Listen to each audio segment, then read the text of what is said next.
प्यारे साथियों, मैं आप सभी का एआर ट्यूशन क्लासेस में स्वागत करता हूं। उम्मीद है आप सभी अच्छे होंगे। देखिए, आज हम जो है देखिए भाई, एक बार यहाँ पे मैंने कल आपको बताया था इतना यहाँ तक कि द्विघात समीकरण किसे कहेंगे।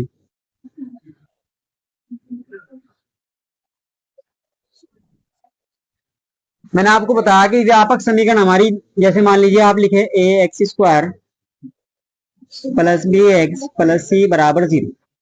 यहाँ से आपको देखना कि चर पद की जो सबसे बड़ी घात है वो हमारी 2 है। चर पद की यहाँ पे घात कितनी है? 1, यहाँ पे है 2। तो सबसे बड़ी घात को, जब चर पद की सबसे बड़ी घात 2 हो तो उसे हम कहते हैं द्विघात समीकरण। ठीक है जी। और समीकरण क्यों कह रहे हैं? क्योंकि इसमें दो पक्ष है, एक बायां पक्ष एक दायां पक्ष। जब भी दो पक्ष आपस में बराबर हो तो उसे हम समीकरण बोलते हैं। क्या बोलेंगे इसे? समीकरण। ठीक है। और जब जो है ना केवल बहुपद बोल लेंगे, व्यंजक बोल लेंगे। ठीक है। अब यहाँ पे भाई समीकरण के लिए हमारा एक बात ध्यान रखेंगे, समीकरण में और सर्व समीकरण में। अभी मैंने लिखवाई थी तुम्हें एक बात और, जैसे मैंने लिखवाया ए प्लस बी का whole square, A square plus B square plus 2ab। अब देखो, आप कहोगे इसमें दो पक्ष है, सुनो क्या ले रहा भाई तो बस अब देख रहे हैं। देखो, हमारे पास यहाँ भी दो पक्ष है, यहाँ भी दो पक्ष है, लेकिन ये समीकरण है, ये सर्व समीका है। क्या है? सर्व समीका। सर्व का मतलब होता है सभी के लिए। सर्व का मतलब क्या हो भाई? सभी के लिए। यानी कि ये ए और बी के सभी मानों के लिए सत्य है। आप ए और बी का मान कुछ भी रखो, अपनी तरफ से कुछ भी मान के रखो। मान लीजिए आपने ए का मान तो 1 रखा, बी का 2 रखा, तो यदि आप इधर भी ए का और बी का मान 2 रखेंगे तो आपका दोनों तरफ का मान बराबर आएगा निकल के। क्या आएगा?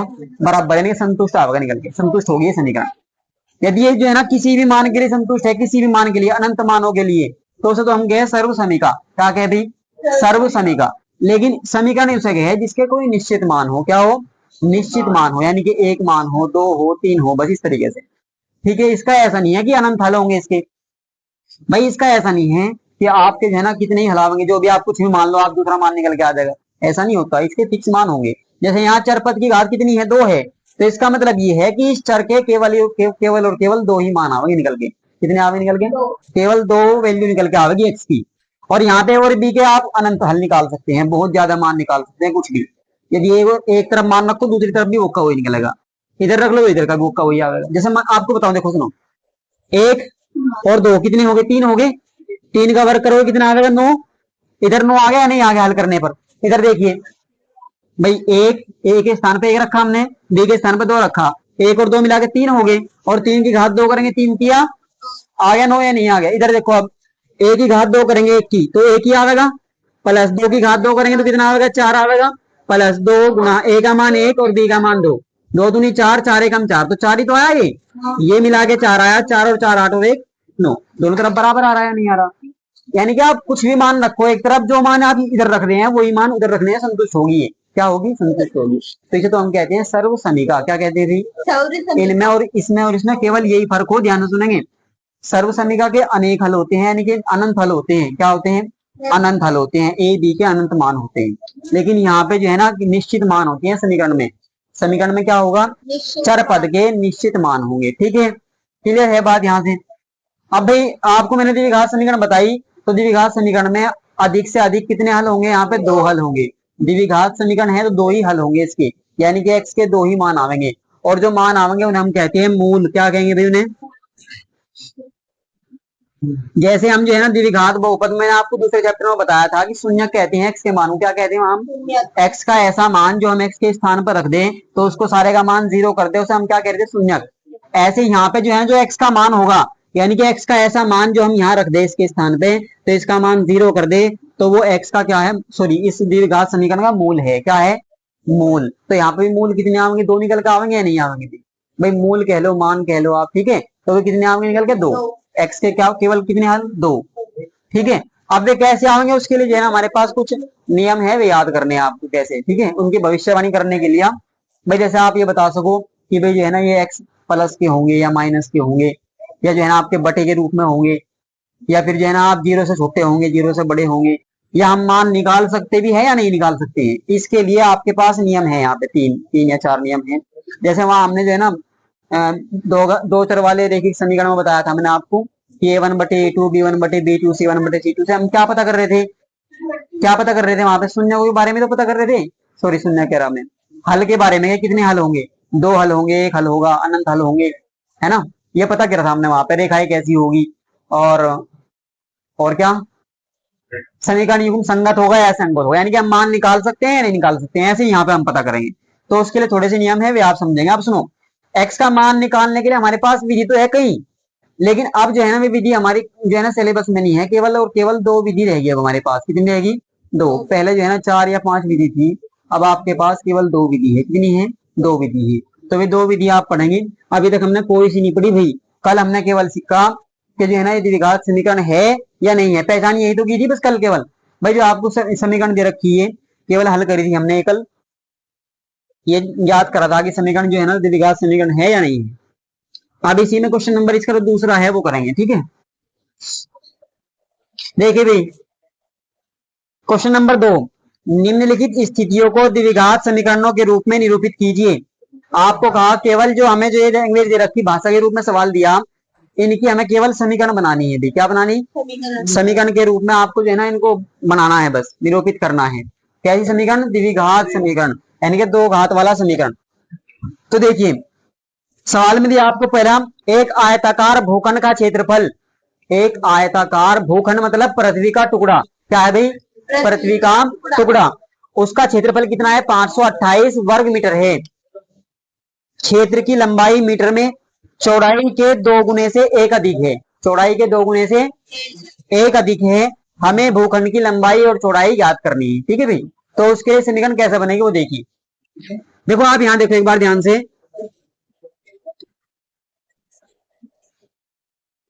देखो भाई, ये आयताकार टुकड़ा है भूखंड, यानी कि पृथ्वी का टुकड़ा आयताकार। और आयत में आपको पता है भी कि एक लंबाई होती है और एक चौड़ाई होती है, ठीक है। और उसने इसका जो क्षेत्रफल दिया है, इसका एरिया का मतलब वो भी कितना स्थान ये घेरे हुए है अपने अंदर। ये कितना स्थान अपने अंदर घेरे हुए है, उसका मतलब है एरिया।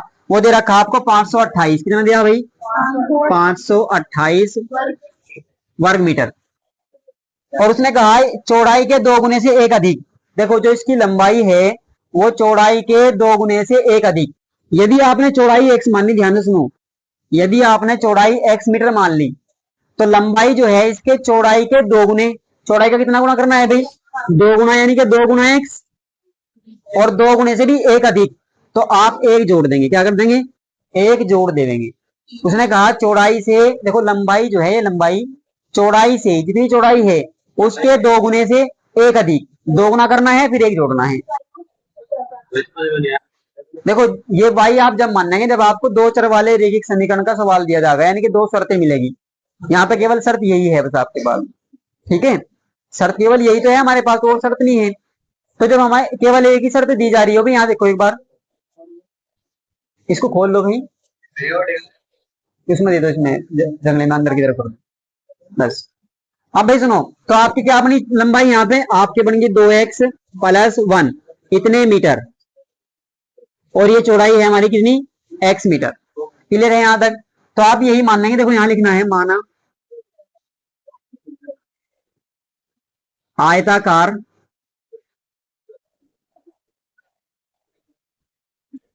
भूखंड की चौड़ाई x मीटर है। चौड़ाई हमने क्या मान ली भाई? x मीटर मान ली।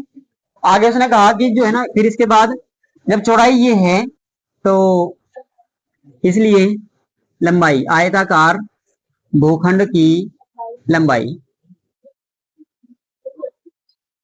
बराबर, उसने कहा था चौड़ाई के दो गुने यानी कि 2x, और उससे भी एक अधिक, इतना मीटर। तो 2x + 1 मीटर होगी या नहीं होगी भाई? अब देखिए इसके बाद प्रश्न अनुसार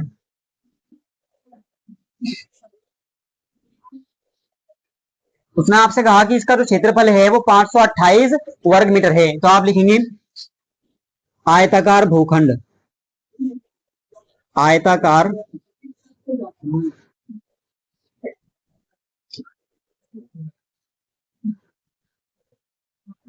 का क्षेत्रफल बराबर बताएंगे 528 वर्ग मीटर, ठीक है भाई। आपको पता है आयत का जो क्षेत्रफल हो वो लंबाई और गुणा चौड़ाई, होता है या नहीं भी, लंबाई गुणा चौड़ाई। तो आप लिख लेंगे आयताकार भूखंड का क्षेत्रफल है लंबाई और गुणा चौड़ाई, या आप हिंदी में लिख लो इसको भी,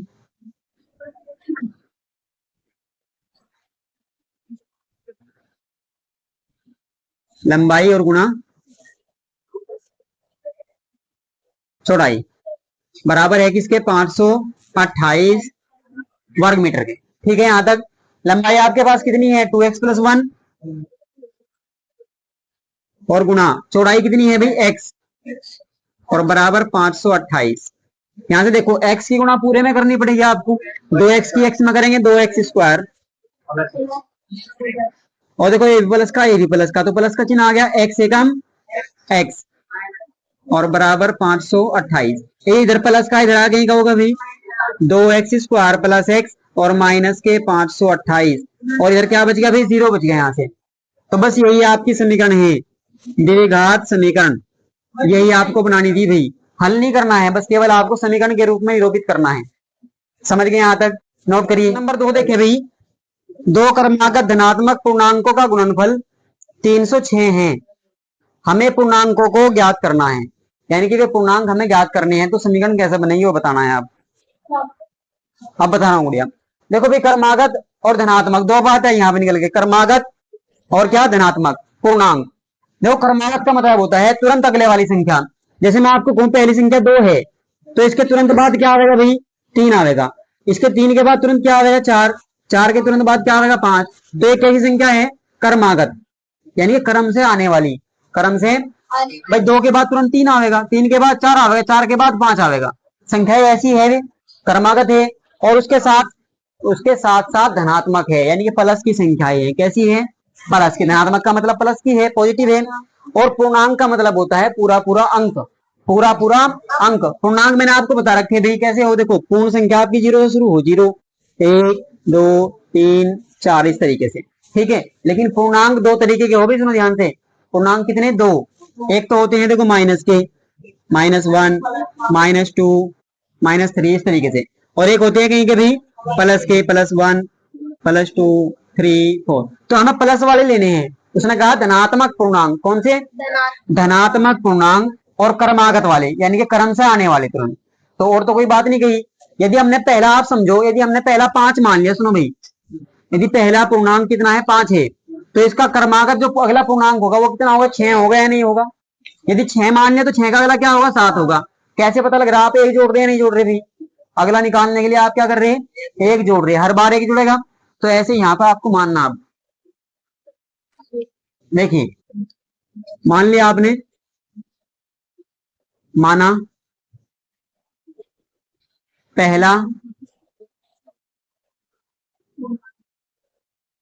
धनात्मक पूर्णांक क्या है भाई, x है, हमने मान लिया पहला धनात्मक पूर्णांक कितना है, x है, तो इसलिए दूसरा धनात्मक पूर्णांक बराबर, देखो भी पहला x है, तो इससे अगला तुरंत कैसा आएगा, एक जोड़ने के बाद आएगा, तो दूसरा वाला होगा आपका x+1, ये हमारा दूसरा पूर्णांक। यदि पहला x है तो दूसरा एक जोड़ने के बाद आएगा, चाहे कुछ भी संख्या है। अब प्रश्न अनुसार, प्रश्न में उसने आपसे कहा कि इन दोनों का गुणनफल, पूर्णांकों का गुणनफल 306 है, कितना है भाई, 306, इस संख्या का और इस संख्या का गुणनफल कितना है, 306, यानी कि आप लिखेंगे x पहला पूर्णांक और गुणा दूसरा पूर्णांक, कितना भाई, x+1 और बराबर 306। ये प्रश्न के अनुसार कहा गया हमें। अब हल करेंगे, देखो x की गुणा पूरे में करनी है, x की x में करेंगे तो x की घात 2, और x की 1 में करेंगे तो प्लस, और x एकम x, ये इधर 306 प्लस का है, इधर कहीं का होगा, और बराबर 0 के। यही क्या है, आपके द्विघात समीकरण है। इससे आगे देखो हल नहीं करना हमें, यहाँ पे अलग अलग पद है सारे, यदि कोई पद सजातीय हो, यदि कोई पद सजातीय हो तो उन्हें आपको हल करना है। देखो यहाँ पे सजातीय पद नहीं है, अलग अलग पद है सारे, तो इसलिए बस यहीं पे हमारी ये क्या है, द्विघात समीकरण है, यहीं पे आपको छोड़ना है। इसी से हम वे पूर्णांक निकाल सकते हैं जो उसने पूछा। ठीक है भाई, नोट करिए। रोहन की मां उससे 26 वर्ष बड़ी है, उसकी आयु, उनकी आयु का गुणनफल अब से 3 वर्ष पश्चात, कितने बाद भाई, 3 वर्ष पश्चात, पश्चात का मतलब होगा बाद में, उसने कहा 360 हो जाएगा। हमें रोहन की वर्तमान आयु ज्ञात करनी है। क्या करनी है भाई? रोहन की वर्तमान आयु। मैंने आपको बताया था जब भी आयु का सवाल आवेगा तो आपको वर्तमान माननी है। कौन सी माननी भाई? वर्तमान, जो फिलहाल वाली है। तो आप मान लेंगे, देखो क्वेश्चन नंबर जो 2 है, 2 का आपका तीसरा मानेंगे भाई। माना रोहन है और एक उसकी माँ है, ठीक है भाई। तो आप कहेंगे माना रोहन की आयु, रोहन की वर्तमान आयु, वर्तमान आयु एक्स वर्ष है भाई। हमने मान लिया कि वर्तमान आयु कितनी है? एक्स वर्ष है, ठीक है यहां तक। तो आप कहेंगे इसलिए रोहन की रोहन की माँ की वर्तमान आयु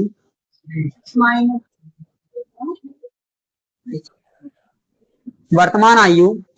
देखिए भाई, उसने सवाल में आपसे कहा कि उससे 26 वर्ष बड़ी है उसकी माँ। कितनी वर्ष बड़ी? तो जब रोहन एक्स का है तो उसकी माँ एक्स प्लस 26 वर्ष की होगी या नहीं होगी भाई? बताओ। 26 वर्ष बड़ी है तो एक्स प्लस 26, इतनी आयु किसकी है? उसकी माँ की है। क्लियर है यहां तक? आगे उसने कहा कि उनका गुणनफल 360 हो जाएगा, लेकिन कब? लेकिन कब? 3 वर्ष पश्चात। पहले आप 3 वर्ष बाद जाएंगे भाई, 3 वर्ष बाद यानी कि पश्चात। और पश्चात का मतलब मैंने आपको बताया बाद में होता है, ठीक है। कितने वर्ष? 3 वर्ष। अब आप बताओ 3 वर्ष बाद रोहन की आयु कितनी होगी? रोहन की आयु, 3 प्लस रोहन की नहीं नहीं भी, अब वर्तमान कैसे रह जाएगी? जब आप 3 वर्ष आगे चले गए, बाद में चले गए, तो वर्तमान तो नहीं रही। अब आप कहेंगे रोहन की आयु बराबर 3 वर्ष बाद कितनी होगी भाई? 3 जोड़ देंगे आप। सही उतारने के लिए किसने कहा आपसे? समझे? यहाँ पर केवल आप लिखेंगे एक्स और प्लस कितना? 3, एक्स प्लस 3 वर्ष। यदि यहाँ पे आपका पूर्व आवे भाई, पूर्व या पहले, तो आप माइनस करेंगे, फिर घटावेंगे, यानी पीछे जाने के लिए घटावेंगे और आगे जाने के लिए जोड़ेंगे। जब रोहन की 3 वर्ष बढ़ेगी तो माँ की भी बढ़ेगी भी 3 वर्ष। तो आप कहेंगे माँ की आयु। अब सुनो ध्यान से, देखो अब तो फिलहाल इतनी है एक्स प्लस 26, तो 26 में भी कितने जोड़ना है? 3। तो आप कहेंगे कितनी होगी बताओ एक बार? एक्स प्लस 29 वर्ष। भाई 3 जोड़ने के बाद एक्स प्लस 29 होगी या नहीं होगी? अब प्रश्न अनुसार उसने आपसे कहा था कि 3 वर्ष पश्चात दोनों की आयु का गुणनफल कितना हो जाएगा? 360 हो जाएगा भाई। तो देखो रोहन की आयु तो कितनी है? एक्स प्लस 3, 3 वर्ष बाद एक्स प्लस 3, और उसकी माँ की आयु है एक्स प्लस 29, और दोनों का गुणनफल, दोनों की आयु का गुणनफल कितना है भाई? बराबर 360 डिग्री, सॉरी डिग्री कह रहा हूं मैं, 360 वर्ष, ठीक है। 360 वर्ष भी नहीं है भाई, 360 जो है ना गुणनफल है उनका, ठीक है। अब आप गुणा करेंगे भाई, देखिए इस पूरे की गुणा आपको इस पूरे में करनी है। गुणा कैसे करेंगे? सुनो, पहला पद लिया आपने एक्स और पूरे में गुणा कर दिया एक्स प्लस 29। ऐसे ही फिर प्लस का 3 है आपके पास और पूरे में गुणा कर देंगे एक्स प्लस 29। डिग्री क्यों बनना है? अब देखिए एक्स की गुणा करो, एक्स स्क्वायर प्लस 29x, 3 की गुणा करेंगे भाई 3x, 29 दूनी 58 और 29 के 87 यानी कि 87 और 360। एक्स स्क्वायर देखो अकेला है तो ऐसे कैसे लिखेंगे आप एक्स स्क्वायर? ये भी एक्स वाला पद, ये भी एक्स वाला पद, तो दोनों को एक साथ जोड़ देंगे। 29 और 3 कितनी होंगी भाई? 32x। आगे कितना? प्लस के 87, इसे इधर लेके आओगे माइनस का 360 और उधर क्या बचा? 0। आप लिखेंगे एक्स स्क्वायर 32x, ज्यादा वाले में से कम वाले घटाएंगे। आप लिखेंगे 10 में से 7 गए, कितने बचेंगे भाई? 3। यहाँ पे कितने बचे? 5, और 5 यानी कि 8 घटाना है तो 15 करेंगे, 15 में से 8 गए, 7 बचेंगे भी। यहाँ पे कितने बचे? 2, 273। यहाँ पे चिन्ह कहीं का बचेगा? माइनस का, और इधर 0। यही आपकी द्विघात समीकरण है, तो यहाँ से आप आयु निकाल सकते हैं।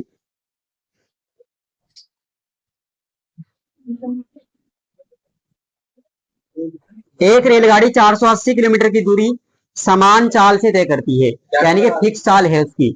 कितनी दूरी करती है? 480 किलोमीटर। यदि इसकी चाल 8 किलोमीटर प्रति घंटा कम होती है, जितनी हमने मानी, जितनी थी उसकी चाल, उससे यदि 8 किलोमीटर प्रति घंटा कम हो जाए तो वह उसी दूरी को, जो दूरी शुरू में तय की थी, उससे तय करने में 3 घंटे अधिक लेती है, समय ज्यादा ज्यादा लग गया। आप एक बात बताओ, मान लीजिए आप मोटरसाइकिल से जा रहे हैं, भाई आपने तेज चलाई मोटरसाइकिल, 60 की स्पीड से आपने चला रखी, समझिए आप बात। तो आप 60 की स्पीड का मतलब ये है कि आप 1 घंटे में 60 किलोमीटर पहुंच जाओगे, 1 घंटे में 60 किलोमीटर पहुंच जाओगे। लेकिन यदि आपने आपने स्पीड कम करी, सुनो भाई, यदि आपने स्पीड कम की, मान लीजिए आपने स्पीड 40 कर दी, कितनी कर दी भाई? तो समय कम लगेगा, ज्यादा लगेगा? समय कम लगेगा या ज्यादा लगेगा? बताओ एक बार। ज्यादा लगेगा भाई। जब स्पीड कम होगी भाई, आपकी मोटरसाइकिल आराम से चलेगी तो समय ज्यादा लगेगा, और यदि स्पीड बढ़ेगी, आपकी स्पीड ज्यादा ज्यादा होगी, तो समय कम लगेगा। ठीक है, इसका मतलब ये है स्पीड और समय एक दूसरे के क्या होते हैं? विलोम होते हैं, रिवर्स होते हैं भाई, अपोजिट होते हैं एक दूसरे के। यदि हमारी स्पीड बढ़ेगी तो समय जो है ना घटेगा भाई, यदि हमारी स्पीड बढ़ेगी तो समय घटेगा, और यदि स्पीड घटेगी तो समय बढ़ेगा। क्लियर है बात यहां से? अब आप देखिए एक बार, भाई उसने कहा आपसे कि हमें रेलगाड़ी की चाल याद करनी है। क्या याद करनी है? चाल। तो आपने, सुनो ध्यान से देखो, आपने मान लिया, माना रेलगाड़ी की चाल x किलोमीटर प्रति घंटा है। हमने क्या मान लिया भाई? चाल जो है x किलोमीटर प्रति घंटा, यानी कि वो रेल जो है 1 घंटे में कितने किलोमीटर जाती है? x किलोमीटर जाती है, 1 घंटे में x किलोमीटर जाती है। क्लियर है यहां तक? अब आप एक बात बताओ, दूरी कितनी तय की उसने? आपने लिखा दूरी रेलगाड़ी द्वारा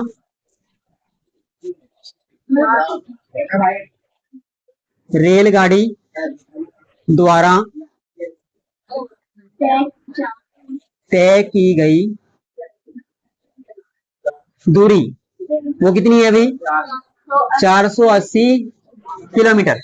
480 किलोमीटर। क्लियर है यहां तक बात? वही से देखो, अब आप समय निकाल लेंगे। देखो भाई, रेलगाड़ी को दूरी तय करने में लगा समय, रेलगाड़ी को दूरी तय करने में लगा समय। पहले आप एक बात सुनो, आपके पास एक सूत्र है हमारे, देखो यहाँ पे, चाल बराबर दूरी बटे समय, है या नहीं? बताओ आप भाई, यही तो है सूत्र हमारे पास, चाल बराबर दूरी बटे समय। यदि आपको समय निकालना हो, सुनो ध्यान से, तो समय यहाँ पे आएगा इधर गुणा में, और चाल गुणा में तो भाग में आवेगी या नहीं आवेगी? तो आप लिख सकते हैं समय बराबर दूरी और बटे में क्या होता है? चाल के। अगर दूरी निकालनी है तो बस समय इधर गुणा में चला जाएगा, दूरी बराबर आवेगा चाल गुणा समय, दूरी बराबर चाल गुणा समय। यदि हमें समय निकालना है तो दूरी यहीं पे थी, चाल जो है ना भाग में आ गई, तो दूरी बटे चाल। अब आप देखिए, यदि आप समय निकाल रहे हैं, यहाँ पे क्या निकाल रहे भाई? समय। आपने कह दिया समय है हमारा T1, कौन सा है ये? T1, यानी पहला जो समय है वो कितना लगा? आप कहोगे दूरी और बटे में क्या भाई? चाल। तो क्या आप कह सकते हैं दूरी है 480 और चाल है हमारे पास x किलोमीटर प्रति घंटा। भाई दूरी और बटे में चाल, तो इतना समय लगेगा नहीं लगेगा भाई? तो ये समय क्या है? घंटों में है ना समय, तो आप कहेंगे इतने घंटे, इतने घंटे, या h लिख सकते हैं, आवर्स, h सिंबल। ठीक है, यहां से समझ में आई बात यहां तक? ये समय लगा हमारा पहले वाला समय, जब हमारी चाल कितनी थी? x किलोमीटर प्रति घंटा थी। अब उसके बाद देखो, अब उसने कहा कि जो है ना, चाल पहले तो थी 1 किलोमीटर प्रति घंटा, लेकिन हमने चाल को क्या करा? 8 किलोमीटर प्रति घंटा कम कर दी भाई। कितनी कर दी? 8 किलोमीटर प्रति घंटा कम होती चाल। तो देखिए आप लिखेंगे चाल को 8 किलोमीटर प्रति घंटा कम करने पर चाल, जब चाल को हमने 8 किलोमीटर प्रति घंटा कम कर दी, तो चाल अब कितनी होगी? देखो पहले x थी, सुनो ध्यान से, पहले x थी, तो x में से आप 8 घटाएंगे या नहीं घटाएंगे भी? x माइनस 8, कितने किलोमीटर प्रति घंटा? कोई दिक्कत यहां तक? तो अब आप देखो, सुनो, उसने खुद कहा है कि दूरी वो की वही है, फिर भी दूरी अब भी हमें कितनी करनी है? भाई 480 चलनी है रेलगाड़ी को। तो क्या अब आप समय निकाल सकते हैं फिर से? तो आप कहेंगे समय समय आपकी मारी है तो था आपका T1, यहाँ पे हमने क्या मान लिया भाई T2, यानी कि दूसरा समय। तो यहाँ पे भी क्या होगा, दूरी बटे चाल, भाई दूरी और बटे में चाल। दूरी कितनी है 480 किलोमीटर है, और चाल कितनी है आपकी बार x माइनस 8। क्या इतने घंटे लगेंगे भाई, इतने घंटे लगेंगे या नहीं लगेंगे बताओ आप, समझ में आई बात। ये यहाँ पे तो ये घंटे लगे, यहाँ पे ये घंटे लगे, और उसने क्वेश्चन में आपसे कहा कि अब जो है ना 3 घंटे अधिक ले रही, अधिक रेलगाड़ी अब कितना समय ले रही, 3 घंटे अधिक ले रही है। यानी कि आप एक बात समझो, जब चाल x थी तो घंटे इतने लग रहे थे, जब चाल घट गई तो समय ज्यादा लिया, समय ज्यादा लिया नहीं लिया भाई, कितना ज्यादा लिया 3 घंटे ज्यादा लिया। यानी कि जो ये घंटे हैं इन वालों से 3 ज्यादा है, ये जो घंटे हैं, क्योंकि चाल यहाँ पे क्या हुई, कम हुई भाई। जब चाल कम हुई तो समय ज्यादा लगेगा नहीं लगेगा, और ये समय कितना लगा 3 घंटे ज्यादा लगा। क्लियर है बात। तो आप लिखेंगे प्रश्नानुसार, बताऊंगा गुड़िया भी, प्रश्नानुसार। एक समय तो है हमारे पास T2, एक समय क्या है T1, एक समय तो है T2, एक समय है T1। कौन सा ज्यादा है समय बताओ, समय ज्यादा ये वाला नहीं है अभी, क्योंकि यहाँ पे चाल कम है। जब चाल, आप एक बात समझो छोटी सी, मान लो भाई सुनो, एक तो है 480, और यहाँ पे आप मान लो यहाँ पे 60 से भाग दे रहे थे, आप कितने से दे रहे थे 60 से। लेकिन फिर क्या हुआ भाई 480 को अब हमें जो है ना 8 कम कर दिया, तो आपको 52 से भाग देना पड़ेगा या नहीं देना पड़ेगा भाई, अब कम से भाग देना पड़ेगा क्योंकि चाल घट गई। तो इसमें बड़ी संख्या आवेगी या इसमें बड़ी संख्या आवेगी, इसमें बड़ी संख्या आवेगी भाई। जितनी छोटी संख्या से आप भाग देंगे उतनी ही बड़ी संख्या आती है, जितनी बड़ी संख्या से भाग देते हैं उतनी छोटी संख्या आती है। तो ज्यादा कौन सा है समय, ये ज्यादा समय है ये कम समय है। तो ज्यादा वाले में से यदि हम कम वाला घटा दे तो कितने घंटे बचते हैं 3 घंटे। उसने खुद कहा है कि जो ज्यादा समय है वो कितना अधिक लगा, 3 घंटे अधिक लगा। तो बस यही बात मैं आपको समझाना चाह रहा हूं यहाँ पे। तो आप लिखेंगे T2 माइनस T1। यदि हम दूसरे समय में से पहले वाला समय घटा दें तो कितने बचते हैं भाई 3 घंटे बचते हैं। कितने बचते हैं 3 घंटे।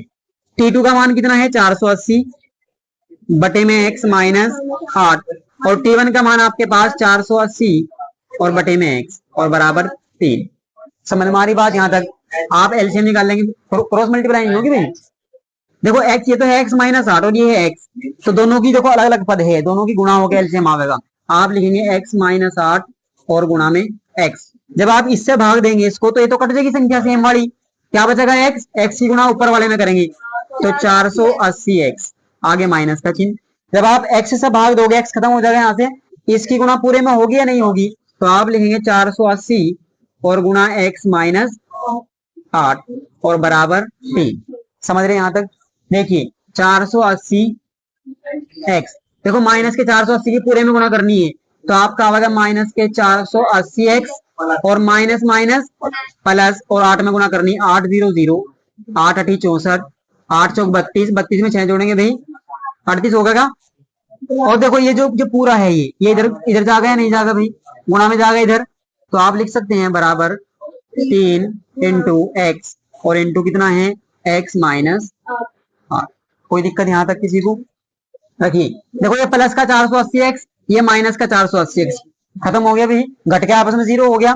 बचा क्या आपके पास, ये बच रहा है 3840 बराबर, इधर देखो 3x और ये है हमारे पास 3x की गुणा 3x होगी या नहीं होगी, 3x की आप x में करेंगे तो 3x स्क्वायर, आगे ये प्लस का है ये माइनस का है तो माइनस, और 3x की 8 में करेंगे 3 8 24, 24x।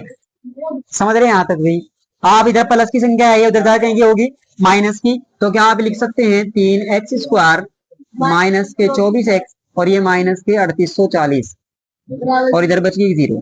तो चाहे तो आप इसे ऐसे कैसे लिख सकते हैं, या आप इसे ऐसे लिख सकते हैं 3x स्क्वायर माइनस 24x और माइनस 3840 बराबर 0।